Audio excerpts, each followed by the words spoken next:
والسلام على أشرف الأنبياء والمرسلين محمد بن عبد الله الأمين وعلى آله وصحبه أجمعين ومن تبعهم بإحسان ودعا بدعوتهم إلى يوم الدين. اما بعد، میرے بزرگوں، بھائیوں، ماؤں اور بہنوں، کل جب برادر عدنان صاحب نے رابطہ قائم کیا تو پوچھا کہ کس موضوع پر گفتگو مناسب رہے گی، تو فوری طور پر جو چیز ذہن میں آئی وہ یہ تھی کہ برائیاں کیا ہیں، ان سے بچنے کی حیثیت کیا ہے اور ہم کو اس کے تعلق سے کیا رویہ اپنانا چاہیے. لیکن آج اتفاق سے صبح ایک ایسا حادثہ پیش آیا یا حادثے کا علم ہوا کہ جس نے جھنجھوڑ کے رکھ دیا، اور آج یہاں آنے پر جو ابھی گفتگو آپ حضرات کے سامنے ہوئی اس نے اس درد کو اور بڑھا دیا. دارالعلوم ندوۃ العلماء کے پڑوس میں میرا رہنا ہوتا ہے، اور دارالعلوم ندوۃ العلماء کی شناخت ایک ایسے ادارے، ایک ایسے مرکز کے طور پر ہے جو دنیا میں علم کی نشر و اشاعت کے لیے جانا جاتا ہے. آج جو واقعہ میرے علم میں صبح آیا وہ یہ آیا کہ دارالعلوم ندوۃ العلماء میں وہ ملازمین جو میں بعض 20 سال سے، بعض 30 سال سے، بعض 40 سال سے کام کر رہے ہیں، جن کے بچوں میں بہت سے عالم ہو چکے ہیں، جن کی بچیوں میں ایک تعداد نے عالمیت کی سند حاصل کر لی ہے، باہر کے ایک فرد سعودی عرب سے آتے ہیں اور اتفاقاً ان کے ساتھ بیٹھنا ہوتا ہے، اور چند دنوں کی کاوشوں کے بعد یہ علم ہوتا ہے کہ جو اتنے دنوں ندوے میں ملازمت کر رہے ہیں کسی بھی شعبے میں، ان میں سے اکثریت ایسی ہے جو کلمہ سن کر بھی ادا نہیں کر پا رہی. یہ مجھے ندوے کے تعلق سے بات نہیں کرنی ہے، یہ چیز ہر اس جگہ پیش آ سکتی ہے جہاں ہم اپنی ذمہ داریوں کو محسوس نہ کریں، جہاں ہم اپنے آس پاس کے لوگوں کی خبر نہ رکھیں، جن کے ساتھ ہم 24 گھنٹے پورے سال بلکہ سالہ سال رہیں، ہم انہیں مسلمان سمجھتے ہیں، وہ ہمارے جنازے میں شریک ہوتے ہیں، ان کے یہاں کوئی حادثہ ہو جائے تو ہم وہاں شریک ہوتے ہیں. لیکن اسلام کی جو بنیادی شرط ہے، ہم اس چیز کو اگر سمجھنا تو درکنار، سن کر اگر ادا نہیں کر پا رہے ہیں تو ہمارے اسلام کا اللہ کے یہاں کیا اعتبار ہوگا، ہمیں اس کا جائزہ لینا ہوگا. اور یہ صورتحال صرف کسی ایک تعلیمی ادارے کے ساتھ خاص نہیں. ہم جہاں رہ رہے ہیں، ہمارے ساتھ جو لوگ کام کر رہے ہیں، ہمارے گھروں میں جو کام کرنے والے آتے ہیں، جو کام کرنے والیاں آتی ہیں، جن کے ساتھ زندگی کے کسی مرحلے میں کبھی ساتھ پڑتا ہے، اگر وہ ہم میں سے کوئی بھی کلمہ پڑھ نہیں سکتا تو وہ تو ذمہ دار ہوگا، ساتھ میں ہم اور آپ بھی اپنی ذمہ داری سے بچ نہیں سکتے. ہم بہت بڑے عالم ہو جائیں، ہم بہت بڑے مقرر بن جائیں، ہم 10-20 کتابوں کے لکھنے والے بن جائیں، لیکن اگر اپنے یہاں روز مرہ آنے والے، روز اٹھنے بیٹھنے والے، جن سے ہمارے معاملات اور کام کے مختلف واسطے پڑتے ہیں، اگر اتنا بھی جائزہ ہم نہیں لے سکے کہ ان کی ایمانی حالت کیا ہے، تو سچ بتاتا ہوں روز قیامت جب حساب و کتاب ہوگا تو شاید ہمارے وہ بڑے سے بڑے کام پیچھے رہ جائیں اور ہم اس سلسلے میں کیے گئے سوال کا جواب نہ دے پائیں۔ لہذا ہم تمام لوگوں کو جائزہ لینا ہوگا کہ ہمارے بچے اسکول میں پڑھتے ہیں، ہمارے یہ بچے اپنے دوستوں کے ساتھ اسکول جاتے ہیں۔ جو بچہ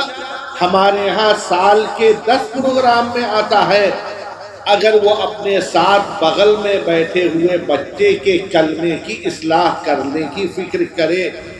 تو صرف لا الہ الا اللہ محمد الرسول اللہ یہ وہ کلمہ ہے جو ایمان میں داخلے کی کنجی ہے،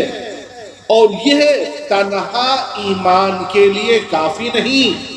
بلکہ اس کو زبان سے پڑھنا، اس کے مفہوم اور تقاضوں کو سمجھنا،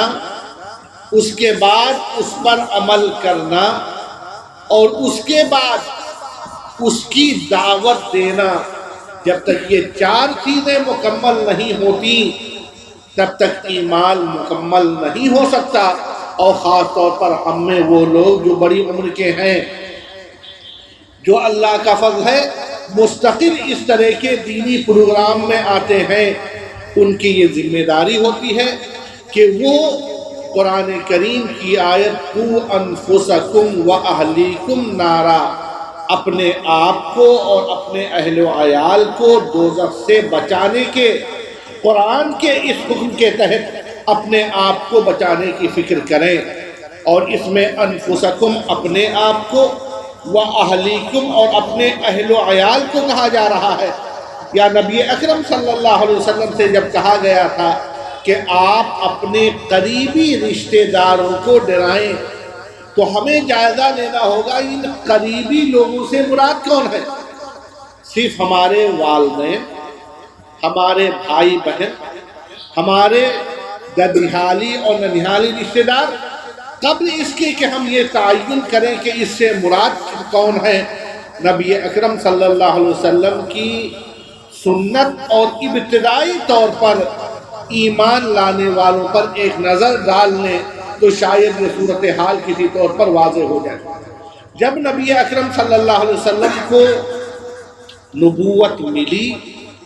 آپ نے دین کی دعوت و تبلیغ کی ابتدائی کوششیں کی، تو ہم تمام لوگ جانتے ہیں کہ سب سے پہلے جنہیں ایمان کا شرف حاصل ہوا وہ یا تو حضرت خدیجہ نبی اکرم صلی اللہ علیہ وسلم کی اہلیہ ہیں، یا نبی اکرم صلی اللہ علیہ وسلم کے سب سے قریبی ساتھی حضرت ابوبکر صدیق، اور حضرت ابوبکر صدیق رضی اللہ تعالیٰ عنہ اس وقت تک نبی اکرم صلی اللہ علیہ وسلم کے قریبی ددیحالی یا ننیحالی رشتہ داروں میں نہیں تھے۔ اس کا مطلب آپ کو سب سے پہلے جن پہ توجہ دینی ہے وہ ہیں جو آپ کے ربط میں سب سے زیادہ، آپ کے سب سے زیادہ قریب رہتے ہیں، چاہے وہ دوستی کی وجہ سے ہو، چاہے آپ کے خادم کی حیثیت سے ہوں، جیسے کہ حضرت زید بن حارثہ رضی اللہ تعالی عنہ ابتدائی اسلام لانے والوں میں تھے، حالانکہ وہ نبی اکرم صلی اللہ علیہ وسلم کے غلام تھے، آپ کی خدمت کرنے والے۔ پھر اس کے بعد ابتدائی اسلام لانے والوں میں ہم نظر انداز کر دیتے ہیں یہ بچے ہیں، چھوٹے ہیں، اسکول جا رہے ہیں، وہاں پر ہوم ورک کا لوڈ ہے، مختلف اور چیزوں کا لوڈ ہے، اگر ہم نے ان چیزوں کی جانب بھی توجہ دی تو بچہ اس لوڈ کے نیچے دبتا چلا جائے گا۔ میرے بھائیوں، نبی اکرم صلی اللہ علیہ وسلم نے اپنے چچیرے بھائی حضرت علی رضی اللہ تعالیٰ عنہ کو کم عمری کے عالم میں دین کی دعوت بھی دی اور انہوں نے بھی قبول کیا، اور ان چیزوں سے اندازہ لگتا ہے کہ ہم ہر اس شخص کے دین کے تعلق سے جواب دہ ہو سکتے ہیں جو ہمارے قریب ہو، چاہے وہ رشتہ دار ہو جیسے کہ حضرت خدیجہ، چاہے وہ ہمارے ساتھ سب سے زیادہ اٹھتے بیٹھتے ہوں، کاروبار میں ساتھ ہو اور معاملات میں ساتھ ہو، دوستی اور یاری ہو جیسے حضرت ابوبکر صدیق، چاہے وہ ہمارے یہاں کام کہنے والے ہوں جیسے حضرت زید بن حارثہ، یا چاہے وہ ہمارے چھوٹے ہوں جیسے کہ حضرت علی رضی اللہ تعالیٰ عنہ، اور اگر ہم نے اپنے آس پاس دکان میں کام کرنے والے ان لوگوں پر جو اپنے آپ کو مسلمان کہتے ہیں، ہم نے جائزہ نہیں لیا کہ وہ کلمہ جانتے ہیں یا نہیں، اس کا مفہوم جانتے ہیں یا نہیں۔ اور جیسا کہ ابھی مولانا عدنان صاحب کی تقریر میں یہ بات آئی کہ ہمیں کم از کم یہ جاننا ہے کہ اللہ کیا ہے،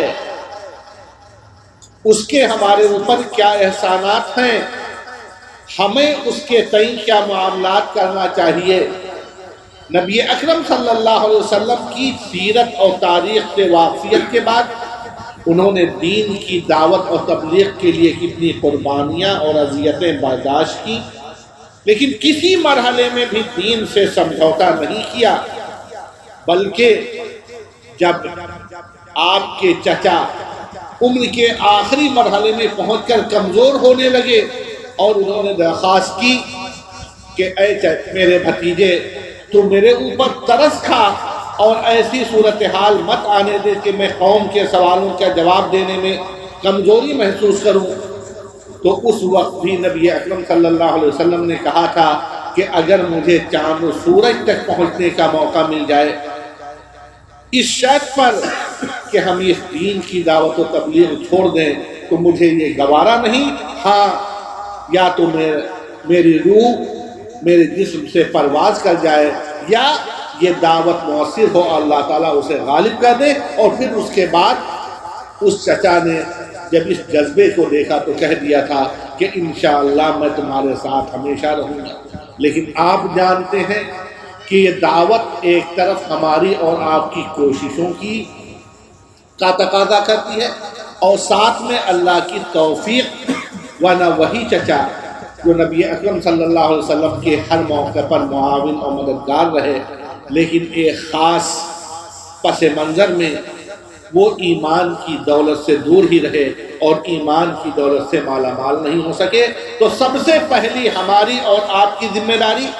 یہاں پہ جو آج ہمارا موضوع ہے، برائیوں سے بچنا کتنا ضروری، اس میں سب سے پہلی ذمہ داری ہے۔ ہمارے ساتھ بہت سے کام کرنے والی ہمارے اور آپ کے سب کے گھروں میں آتی ہیں، مجھے یہاں کی تفصیل نہیں معلوم،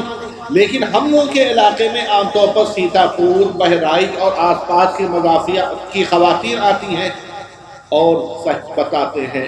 ان میں سے اکثریت کو اسلام کا نام لیوا ہونے کے باوجود یہ سوال آپ کریں گے کہ نماز پڑھتی ہو تو اکثر جواب ملے گا ہاں پڑھتے ہیں،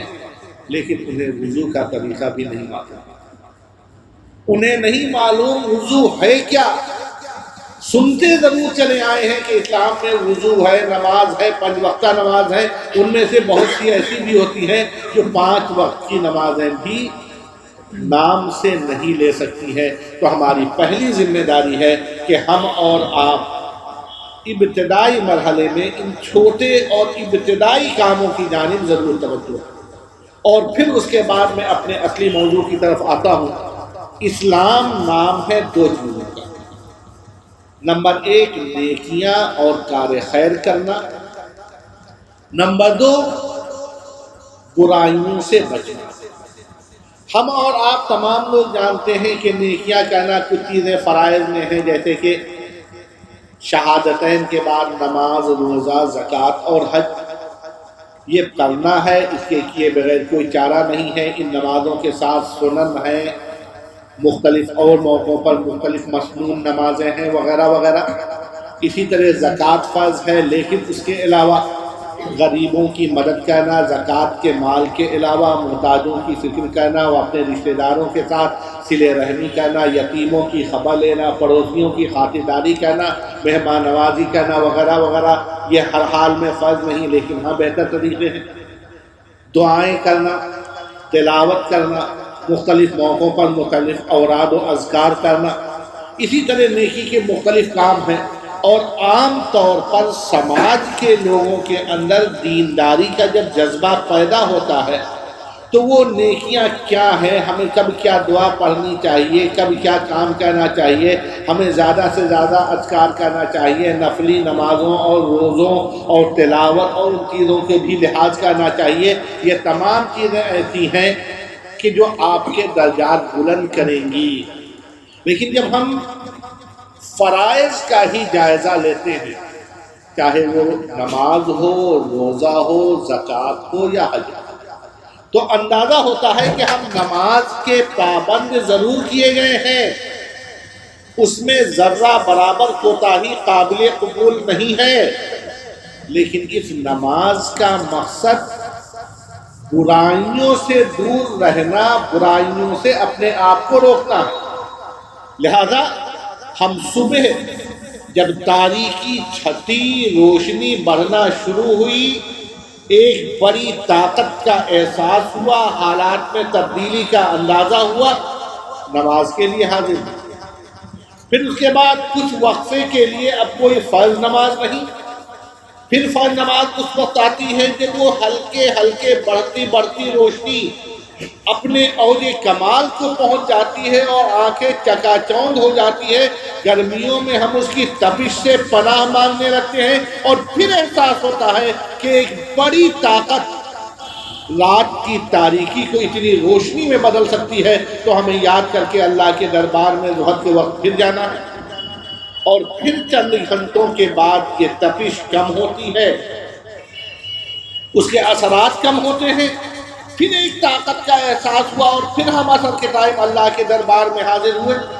مغرب آتے آتے یہ روشنی ختم ہونے کے انتہانے پہ پہنچ جاتی ہے، اندھیرا چھانے والا ہوتا ہے، پھر احساس ہوتا ہے کون سی طاقت یہ تمام چیزیں کر رہی، چلو اس کے گنجان کیے جائیں، اس کے سامنے سر جھکایا جائے اور مغرب کی نماز ادا کی جائے۔ اور پھر کچھ دیر کے بعد جب مکمل تاریکی چھا جاتی ہے تو پھر ہم اللہ کے سامنے عشاء کی نماز پڑھتے ہیں۔ کیوں؟ تاکہ یہ بیچ بیچ میں اللہ کے سامنے حاضر ہونے، کھڑے ہونے، جواب دہ ہونے کے ساتھ اس کے بیچ کے گناہوں کا بھی ہم محاسبہ کریں۔ لہذا الصلوات الخمس، 5 وقتہ نمازیں بیچ کے گناہوں کی معافی کا ذریعہ ہوتی ہے، اور اگر یہ چیز صحیح معنی میں اللہ کے دربار میں قابل قبول ہوتی ہے تو ان الصلاۃ تنہی عن الفحشاء والمنکر، تو یہ نیکی، یہ نماز، یہ 5 وقت الگ الگ مرحلوں پر فرائض اور سنن رواتب اور اس کے ساتھ تحیۃ المسجد اور وضو اور تمام اہتمام، اگر ہمیں دوسری برائیوں سے دور نہیں رکھ پاتی ہیں تو اپنے مقصد میں پوری طرح کامیاب نہیں ہو سکتے۔ آپ روزہ رکھتے ہیں، تمام لوگ جانتے ہیں، صبح صادق سے شام تک ہم بھوکے اور پیاسے رہتے ہیں، سخت تپش کے باوجود چند خاص حالات میں جس میں شریعت نے رعایت کی ہے، اس کے علاوہ ہم پانی کو تنہائی میں چھپ کر بھی اپنے منہ سے لگا نہیں سکتے، کھانے کو ہاتھ نہیں لگا سکتے، یعنی کھا نہیں سکتے، اور ازدواج رشتے جو سنت اور عبادت ہے اس کے قریب نہیں جا سکتے۔ لیکن اگر اللہ تعالیٰ کہہ رہے ہیں کہ یہ عبادت، اگر آپ جھوٹ بولنے اور جھوٹے معاملات کرنے سے باز نہیں آتے ہیں تو اللہ کو اس روزے کی بھی ضرورت نہیں۔ من لم یدع قول الزور والعمل به فلیس للہ حاجۃ الی ان یدع طعامہ وشرابہ۔ اگر انسان جھوٹ بولنا، جھوٹے معاملات کرنا، جھوٹے وعدے کرنا نہیں چھوڑ سکتا تو پھر اللہ کو اس بھوکے اور پیاسے رہنے کی ضرورت نہیں، آپ کو اجر اسی وقت مکمل ملے گا، آپ کا روزہ اپنے مقصد میں اسی وقت کامیاب ہوگا جب آپ کو دوسری برائیوں سے روکنے کا سبب بن جائے۔ اور زکوٰۃ اور حج کے بارے میں ہم جانتے ہیں کہ حج کے بارے میں ہے من حج فلم یرفث ولم یفسق، حج کر رہے ہیں، اس کا ثواب کیا ہے؟ گویا آپ ماں کی پیٹ سے آج پیدا ہو رہے ہیں، دوسری حدیثوں میں اس کا ثواب سیدھے جنت ہے، لیکن ساتھ میں کیا ہے؟ لم یفسق ولم یرفث، برائیوں سے بچنے کی جانب آپ کی توجہ ہر حال میں ہونی چاہیے، اس کی جانب توجہ دینی چاہیے۔ یہ زکوٰۃ جو ہمارے اور آپ کے مال میں صاحب استطاعت افراد پر اللہ تعالیٰ نے فرض کیا ہے، خذ من اموالہم صدقۃ تطہرہم، اس لیے صدقہ اور زکوٰۃ لیجئے تاکہ ان کی تطہیر اور پاکی اور گناہوں کی تلافی اور معافی کا ذریعہ بن سکے۔ تو یہ تمام عبادتیں اس لیے فرض کی گئی ہیں کہ ہم ان کو کہتے وقت اللہ کا استحضار کریں، اپنا محاسبہ کریں، روز قیامت وہاں حاضری، سوال و جواب، اس کے عوض میں جنت یا دوزخ کا اللہ کا فیصلہ، اور وہاں پر ملنے والی نعمتیں اور محروم لوگوں کے لیے عذاب کو اپنے ذہنوں میں لا کر اپنی زندگی کو راہ راست پر چلا دیں۔ پھر آپ مختلف موقعوں پر غور کرتے ہیں، نماز پڑھ رہے ہیں، لیکن اگر آپ کسی وجہ سے سفر پر ہیں، بیمار ہیں، تو شریعت آپ کو اجازت دیتی ہے کہ اب اس صورت میں آپ گھر پہ پڑھ لیجئے۔ سفر میں ہیں، جمع کر لیجئے، 4 کے بجائے 2 پڑھ لیجئے۔ روزے میں اجازت اللہ تعالیٰ نے دے رکھی ہے کہ اگر کوئی مریض ہے تو بعد میں کر لے، سفر میں ہے تو اس وقت اس کے لیے رکھنا ضروری نہیں، بعد میں قضا کر سکتا ہے۔ اور اسی طرح سے زکوٰۃ میں تو جو صاحب حیثیت ہے صرف اسے نکالنا ضروری ہے، ورنہ ہر ایک پہ فرض نہیں۔ حج اس پر فرض ہے جو وہاں تک جانے کے خرچے اور صحت کا مالک ہو، وغیرہ وغیرہ۔ یعنی اللہ تعالیٰ نے ان عبادات میں بھی ہمیں رعایت دی ہے، اور جو قرآن کریم میں ہے لا یکلف اللہ نفسا الا وسعها، انسان کو جن کا نیکیوں کے کرنے کا پابند کیا گیا اس میں اس کی استطاعت، قوت اور طاقت کا اعتبار کیا گیا، اور اللہ تبارک تعالیٰ اپنے استطاعت سے بڑھ کر غیر ضروری طور پر پریشانی میں ڈال کر کرنے کی اجازت نہیں دیتا۔ لہذا وہ خاتون جو اپنے سر کے بالوں سے رسی باندھ کر اوپر لٹکائے ہوئی ہیں اور اس کے بعد نماز پڑھ رہی ہیں، رات جگ رہی ہیں، اللہ تعالیٰ نے صاف کہا کہ اللہ تعالیٰ کو اس طریقے کی ضرورت نہیں۔ جو بندہ پریشان ہو کر دھوپ میں کھڑے رہ کر نظر مان کر وہاں پر عبادت کر رہا ہے، اللہ تعالیٰ نے صاف کہا کہ اللہ تعالیٰ کی خوشی کا یہ ذریعہ نہیں۔ اسی طرح نماز کے بارے میں آپ کھڑے ہو کر نماز پڑھیے، فَإِن لَمْ تَسْتَطِعْ، اگر ایسا نہیں کر سکتے ہیں فَقَاعِدًا، بیٹھ کر پڑھ لیجیے۔ فَإِن لَمْ تَسْتَطِعْ، اگر ایسا نہیں کر سکتے ہیں تو اس کے بعد آپ کو لیٹ کر بھی اپنے پہلو کے اوپر بھی نماز پڑھنے کی اجازت دی ہے۔ جو نیکیاں ہیں اس میں اللہ تعالیٰ نے آپ کو گنجائش دی ہے، اگر استطاعت نہیں ہے تو اللہ تعالیٰ آپ کی حقیقی صورتحال کو جانتا ہے، اس میں رعایت ہے۔ اور رعایت ہی نہیں بلکہ ان اللہ یحب ان یؤتی رخصہ، اللہ تعالیٰ پسند کرتا ہے کہ جہاں جہاں اللہ نے چھوٹ دی ہے، رعایت دی ہے، ان رعایتوں پر عمل کیا جائے۔ لہذا آپ سفر میں ہیں، قصر کرنا آپ کے لیے زیادہ بہتر ہے، اور دیگر مختلف مواقعوں پر اللہ تعالیٰ نے جو رعایتیں دی ہیں۔ لیکن جہاں تک برائیوں کا معاملہ ہے، نبی اکرم صلی اللہ علیہ وسلم کا ارشاد ہے اذا امرتکم بشیء فأتوا منہ ما استطعتم، جب میں تمہیں کسی کام کے کرنے کا حکم دوں تو بقدر استطاعت اسے کرو، نہیں کر پاتے ہو تو اللہ تعالیٰ تمہاری حقیقی صورتحال جانتے ہیں، اس کے بنیاد پر تمہیں رعایت مل جائے گی۔ لیکن وَإِذَا نَهَيْتُكُمْ، جب کسی چیز سے روک دوں فَاجْتَنِبُوهُ، تو اس سے مکمل رک جاؤ۔ جس کا حکم دیا گیا کرنے کا، آپ فرض پڑھ رہے ہیں، بہت اچھا، نہیں پڑھ پا رہے ہیں تو بیٹھ کر پڑھ لیجئے، بیٹھ کر نہیں پڑھ پا رہے ہیں لیٹ کے پڑھ لیجئے۔ آپ کے ساتھ کچھ مسائل ہیں، کبھی کبھی سنت میں رعایت مل سکتی ہے،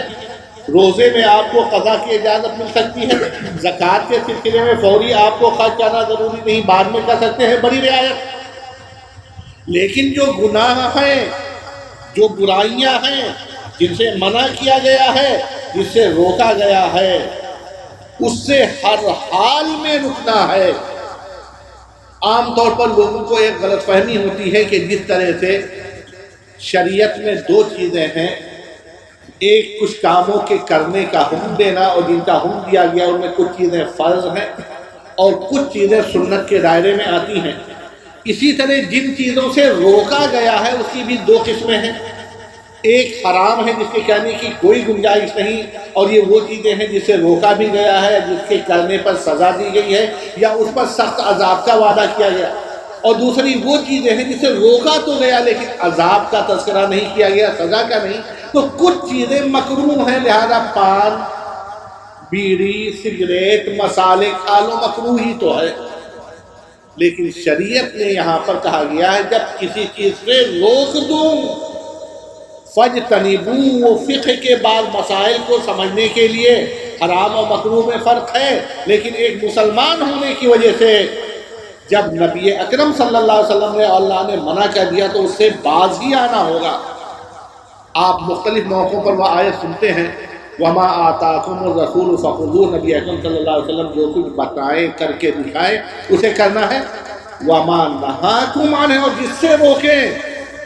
فَانْتَهُوا، اس سے باز آ جاؤ، رک جاؤ. یعنی اب جس سے منع کیا گیا اسے رکنا ہے. آپ تمام لوگ جانتے ہیں کہ اسلام میں ہر چیز میں درجہ بندی بھی بیان کی گئی. فرائض پر عمل کرنا سب سے زیادہ ضروری، اس کے بعد سنن رواتب ہے، اس کے بعد مختلف موقعوں پہ کچھ نفلی چیزیں ہیں، روزے میں بھی، نماز میں بھی وہ کر لیں تو آپ کے درجات بلند ہیں، لیکن انہیں فرائض کا رتبہ حاصل نہیں ہوگا. اسی طرح سے جو چیزیں روکی گئی ہیں اس کا بھی بعض لوگ تذکرہ کرتے ہیں. ہم اور آپ گناہوں سے بچنے کے پابند ہیں. آپ تمام لوگوں نے ایک چیز سنی ہوگی، گناہ میں کچھ ہیں کبائر، جس کے بارے میں محدثین، مفسرین، اسلامی علوم کے ماہرین اس نتیجے پر پہنچے ہیں کہ یہ کبائر ہمارے بعض ان نیکیوں کی وجہ سے معاف نہیں ہو سکتے جو نیکیاں گناہوں کی معافی کا ذریعہ ہیں. مثال طور پہ ہم وضو کرتے ہیں تو وضو سے گناہ جھڑتے ہیں، ہم نماز پڑھتے ہیں یا مختلف اور کام کرتے ہیں، توبہ کرتے ہیں تو مختلف چیزیں معاف ہوتی ہیں. ہم نے روزہ رکھا تو مختلف چیزیں معاف ہوئی، شب قدر میں ہم جگ گئے، ہمارے گناہ معاف ہو گئے، جمعے کے دن ہم نے دعائیں کی، ہمارے گناہ معاف ہو گئے، نمازوں کے بعد ہم نے دعائیں کی، وہ معافی کا ذریعہ ہے. لیکن محدثین اور مفسرین کی اکثریت کی جانب گئی ہے کہ جو کبائر ہیں وہ کبیرہ گناہ ان اعمال کی کرنے کی وجہ سے معاف نہیں ہوں گے، بلکہ اس کے لیے الگ سے توبہ، معافی، تلافی، آئندہ اس سے بچنے کا پختہ عزم و مکمل جذبہ ہونا ضروری ہے. جب ہم غور کرتے ہیں تو پتہ چلتا ہے کہ یہ جو کبائر ہیں یہ وہ برائیاں ہیں جس سے رکنے کا حکم دیا گیا. اللہ کے ساتھ آپ توحید پر عمل پیرا ہوں، یہ ایک کام کرنے کا حکم دیا گیا. اس میں کہیں پہ بھی اگر ہلکی پھلکی کبھی کمی ہو گئی، ہم اللہ سے معافی مانگ لیں تو اللہ تعالیٰ معاف کر سکتے ہیں. لیکن اگر کسی سے شرک ہو جائے تو قرآن میں ہے ان اللہ لا یغفر ان یشرک بہ، شرک معاف نہیں ہو سکتا. اس لیے شرک کے اور اس کے تمام اثرات سے مکمل بچنا ہے. حدیث میں ہے اجتنبوا السبع الموبقات، ان 7 ہلاک کر دینے والے گناہوں سے بچو جن سے اللہ نے، نبی اکرم صلی اللہ علیہ وسلم نے مختلف موقعوں پہ روکا. اور اس میں سب سے پہلی چیز کیا ہے؟ الشرک. اس کے اندر اور بھی بہت سی چیزیں ہیں، کسی کا ناحق قتل کرنا، جادو کرنا، والدین کے ساتھ بدسلوکی کرنا، بے جا کسی پہ الزام لگانا، وغیرہ وغیرہ. تو یہ بتانے کا مقصد یہ ہے کہ اسلام میں 2 چیزیں ہیں. آپ نیکیوں میں اگر کبھی فرض نماز سے غافل ہو گئے، اللہ تعالیٰ نے اس کا بدل دیا ہے، من نام عن صلاۃ او نسیھا فلیصلیھا اذا ذکرھا. سو گئے، کسی وجہ سے بھول گئے، تو اللہ تعالیٰ نے ان الصلاۃ کانت علی المؤمنین کتابا موقوتا، فرض ہے، وقت کی پابندی کے ساتھ فرض ہے. لیکن اگر کبھی وقت کی پابندی کسی بھول چوک میں، کسی غفلت کی وجہ سے نہ ہو جائے، بندہ توبہ کر لے، بعد میں اس کی قضا کر لے تو اللہ تعالیٰ اسے معاف کر دیتے ہیں. لیکن جن چیزوں سے روکا ہے، شرک ہے، جادو ہے، قتل ہے، بدکاری ہے، وغیرہ وغیرہ، وہ تمام چیزیں آپ لوگ جانتے ہیں، ان چیزوں کے کرنے پر ہم کو یا ان کے قریب لے جانے والی چیزوں سے بھی اپنے آپ کو دور رکھنا ہوگا. مثال کے طور پر والدین کے تعلق سے ہے کہ اما یبلغن عندک الکبر، اگر ان میں سے کوئی ایک یا دونوں بڑھاپے کی عمر تک پہنچ جائیں تو پہلے حکم دیا گیا تھا ان کے ساتھ حسن سلوک کرو، اب کہا جا رہا ہے جب بڑھاپے تک پہنچ جائے تو اف مت کہو، ولا تنہرہما اور انہیں جھڑکو نہیں، وقل لہما قولا کریما اور اچھے انداز میں بات کرو۔ یہاں 4 چیزیں ہوئی، پہلے کہا گیا حسن سلوک کرو، آخر میں کہا گیا اچھے انداز میں بات کرو۔ اگر کوئی شخص حسن سلوک میں کبھی کوئی کوتاہی رہ جائے، بات چیت اچھے انداز میں نہیں کر پا رہا ہے، ٹھیک ہے، شاید اللہ تعالیٰ اسے کبھی معاف، لیکن اگر آپ نے اف کیا، آپ نے انہیں جھڑکا، آپ نے انہیں ڈانٹا، آپ نے انہیں گالی دی، آپ نے انہیں برا بھلا کہا، تو والدین کے تعلق سے آپ کی زبان سے یہ نکلنے والا ایک ایک کلمہ، اف کہنا، جھڑک دینا، ڈانٹ دینا، بے وجہ ان کو ناراض کرنے کے لیے کوئی طریقہ اپنانا، یہ اللہ کے یہاں قابل قبول نہیں۔ بہت سے لوگ ہوتے ہیں مجبوریوں میں باہر ملازمت میں گئے، والدین کی خدمت نہیں ہو پاتی، حالانکہ وہ پابند ہے والدین کے حسن سلوک کے، لیکن اگر نہیں کر پائے تو اللہ تعالیٰ ان کے حالات کو دیکھ کر اگر واقعی مجبوری تھی تو معاف کر سکتے ہیں، لیکن اگر کسی نے جھڑکنا شروع کر دیا، اف کہنا شروع کر دیا، ڈانٹنا شروع کر دیا، برا بھلا کہنا شروع کر دیا، وہ آپ کے ڈر کی وجہ سے لوگوں کے سامنے بول نہیں پاتا، اپنی بات کو ادا نہیں کر پاتا، دل کے اندر کڑتا رہتا ہے، تو یہ وہ برائیاں ہیں کہ جو اللہ کے دربار میں شاید معاف نہ ہو پائے۔ تو ہم اور آپ اپنی زندگیوں میں اس کا لحاظ رکھیں، جھوٹ ہماری زندگی میں عام معمول بن چکا ہے، کچھ بھی ہو بے وجہ، کوئی ضرورت نہیں، کوئی فائدہ نہیں، صرف کبھی کسی کو تھوڑی دیر کے لیے ہنسا دینے کے لیے، کبھی کسی کے سامنے اپنے آپ کے عظمت کو بٹھا دینے کے لیے، کبھی کسی وجہ سے بہت آسانی سے جھوٹ بول دیتے ہیں۔ لیکن جب ہم قرآن میں دیکھتے ہیں تو کیا ہے، فَاجْتَنِبُوا الرِّجْسَ مِنَ الْأَوْثَانِ، بت پرستی سے بچو، اور اس کے ساتھ جس کو جوڑ کر بیان کیا گیا وَاجْتَنِبُوا قَوْلَ الزُّورِ، اور جھوٹ بولنے سے بچو۔ ہم نے بہت معمولی سمجھ لیا، وعدہ خلافی مت کرو شریعت نے حکم دیا، ہم نے عام طور پر کہے تو کل آئیں گے، کل ٹال دیں، آپ کل آئیے، کل آئیں گے، کوئی بہانہ بنا دیں گے، اور بڑے بڑے لوگ بڑی آسانی سے مختلف بہانے، کبھی بیماری کے بہانے، کبھی کسی چیز کے بہانے، اگر ہم اور آپ یہ بناتے ہیں تو یہ جھوٹ اللہ کے دربار میں قابل قبول نہیں ہو سکتا۔ وعدہ خلافی، جھوٹ اور اسے کی جتنی بھی برائیاں ہیں، تو ہم اور آپ پہلے مرحلے میں اس کی کوشش کریں کہ ہم برائیوں سے بچیں، گناہوں سے بچیں۔ جھوٹ ہے ہماری اور آپ کی مجلسیں، بلکہ بعض لوگ یہ چٹکلے میں نکالتے ہیں، کہتے ہیں کہ اگر ہماری زندگیوں میں سے غیبت نکال دی جائے تو عام طور پر ہم مجلسوں میں بات ہی نہیں کریں گے۔ حقیقت یہ ہے کہ بعض لوگوں کی گفتگو کی ساری بنیادیں دوسروں کی برائیاں، صحیح غلط، اسی پر مبنی ہوتی ہیں، تو یہ غیبت ہے، چغلخوری ہے۔ اور آپ لوگوں نے وہ حدیث سنی ہوگی کہ نبی اکرم صلی اللہ علیہ وسلم 2 قبروں کے پاس سے گزر رہے تھے، اور وہاں سے جب گزرے تو آپ صلی اللہ علیہ وسلم نے کہا کہ یہ دونوں قبر والے اس وقت عذاب قبر سے دوچار ہو رہے ہیں۔ نبی اکرم صلی اللہ علیہ وسلم نے پھر بعد میں خود بھی بتایا، اما احدہما، ان میں سے ایک کا معاملہ یہ ہے کہ وہ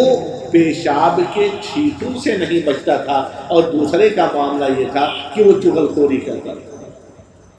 عام طور پر لوگ کہتے ہیں میں غلط تھوڑی کہہ رہا ہوں، میں تو صاف ستھری بات کر رہا ہوں، جو حقیقت ہے وہ آپ کے سامنے بیان کر رہا ہوں۔ نبی اکرم صلی اللہ علیہ وسلم نے جو چغلخوری کی تعریف کی ہے، وہ چغلخوری اسی وقت ہے جب صحیح بات ہو۔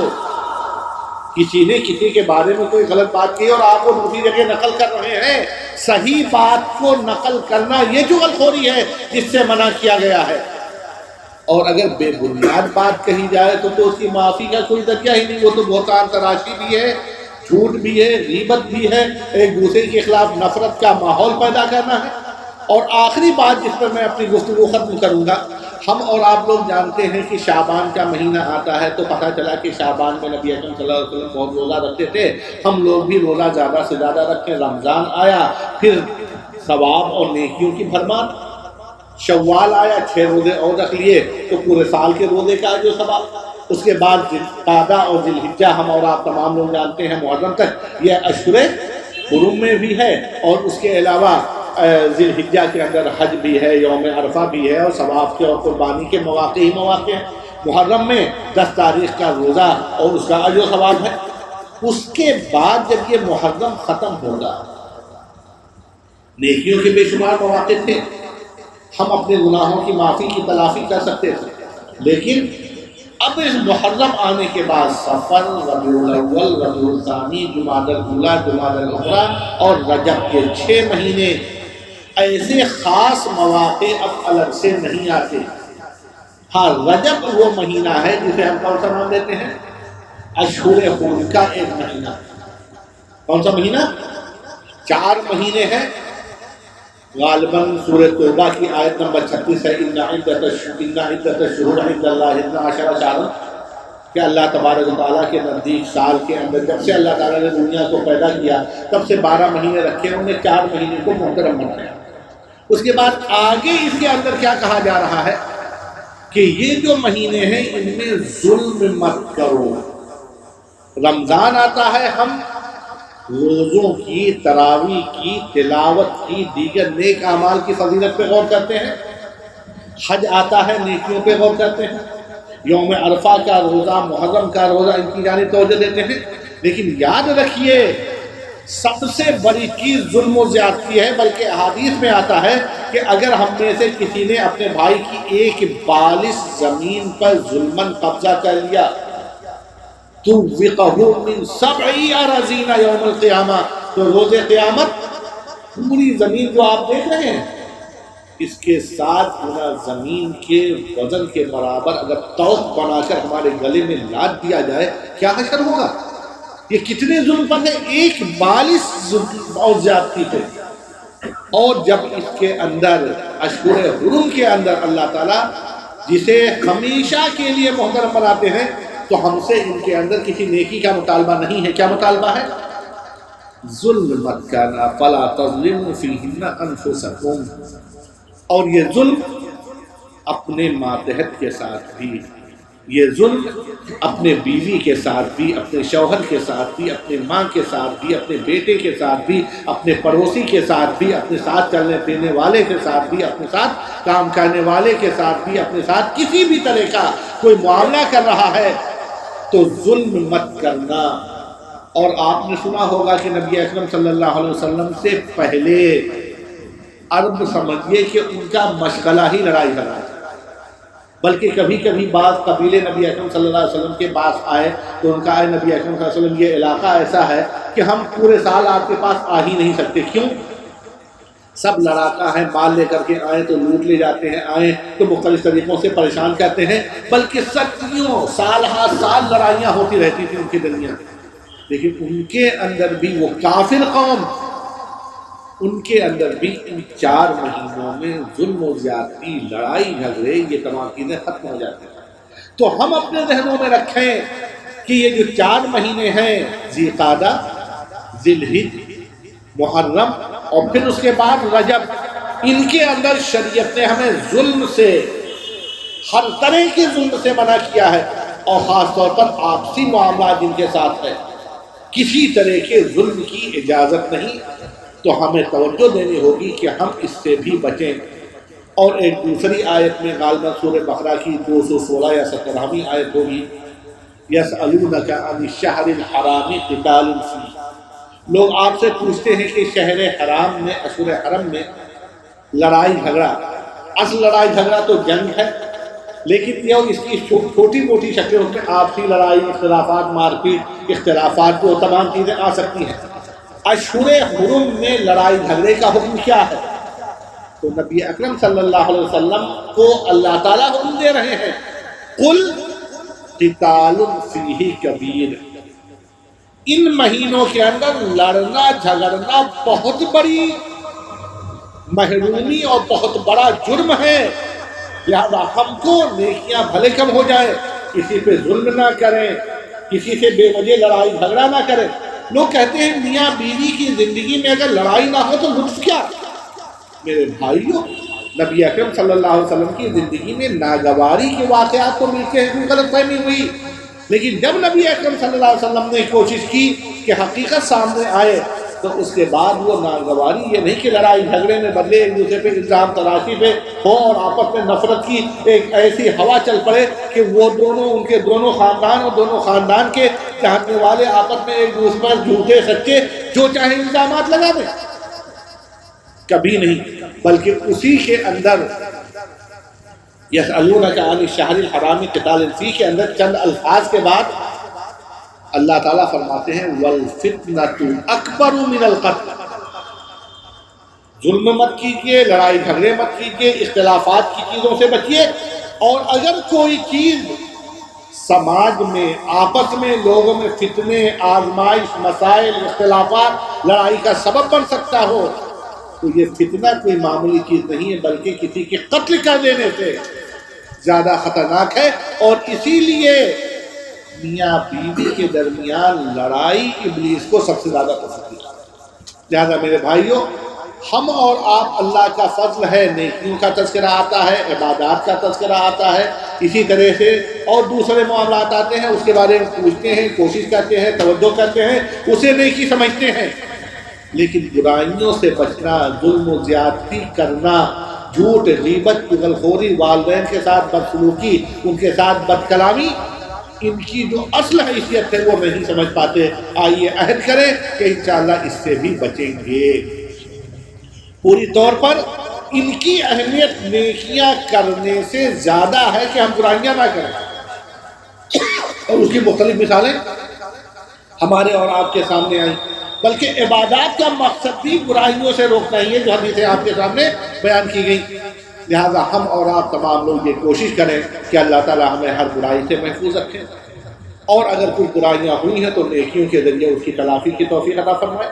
اور کوئی بھی اس بیان سے یہ غلط فہمی بالکل مت لے کہ ہم جو نیکیاں کر رہے ہیں اس میں کمی کرنے لگے، اس لیے کہ وہ نیکیاں ہمارے برائیوں کی تلافی کا کام کرتی ہیں۔ لہذا پہلی کوشش ہم برائیاں نہ کریں، گناہ نہ کریں، ظلم و زیادتی نہ کریں، جھوٹ، غیبت، چغلخوری یا جتنی بھی چیزوں سے منع کیا گیا ان چیزوں سے بچیں، اور اس کے بعد تمام فرائض کی بھی پابندی کریں، سنن اور دیگر اعمال کا بھی اہتمام کریں، تاکہ جنت میں آپ کے درجات بلند ہو سکیں، آپ نبی اکرم صلی اللہ علیہ وسلم سے قریب ترین مقام حاصل کر سکیں۔ اللہ تعالی ہم کو، آپ کو، سب کو اس کی توفیق عطا فرمائے۔ وآخر دعوانا ان الحمد للہ رب العالمین۔